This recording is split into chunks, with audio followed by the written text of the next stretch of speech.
When I read Trias' text, the first thing that caught my attention was the sensation it leaves behind. It is no story that is understood only from literal, but rather feels like sometimes uncomfortable, unsettling, as if there were sometimes hidden behind what is being told. From there, I begin to think about how to translate that into an image. Hello, my name is Abigail, and I am a student in the penultimate semester of the Digital Arts degree at the University of Guanajuato, and this is my work process. I didn't want to illustrate the story directly, but rather capture the atmosphere, that feeling of being between the familiar and the strange. And it was there that I connected with the ideas of Eugenio Trias in Lo Bello y lo Siniestro. Trias talk about how the beautiful does not exist alone, but is always accompanied by something sinister, sometimes that is not fully showed but is present. Therefore, my goal was to build an image where that tension was felt.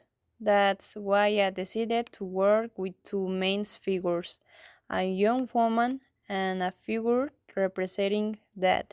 The young woman functions as a symbol of the beautiful, the visible, of what is easily understood. On the other hand, the skeletal figure represents to hidden, the unseeing, that which is not said directly in Trias text but is perceived. The important thing for me was not that they be seen and opposites, but that they coexist. That's why both hold a rose. The rose is a key element because it is sometimes beautiful, but it can also be fragile, ephemeral, even relate to that. So it functions as a point of connection between both worlds. Regarding the compositions, I decided to divide the image into two parts, one more illuminated and the other darkened. The young woman is in the light sun, while that is shouldered in the shadows. This helped me visually represent the idea of the limit that Trias mentions, that space where the beautiful and the sinister meet. I'm also worked a lot with light. I didn't want the sinister figure to be completely visible because, according to text, the sinister loses its effect if shown directly.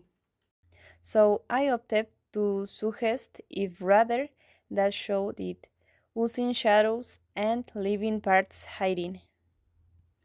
The color palette was also an important decision. I used cool tones like blues and grays to generate an unsettling, almost silent atmosphere. And I contrasted that with the red of the roses, which functions as a focal point and also as a symbol of life within that dark environment. The background with the night lightscape helps to reinforce this idea of the sinister, as sometimes environmental not choose as a character. It's not just that, it's the entire environment that generates that sensation.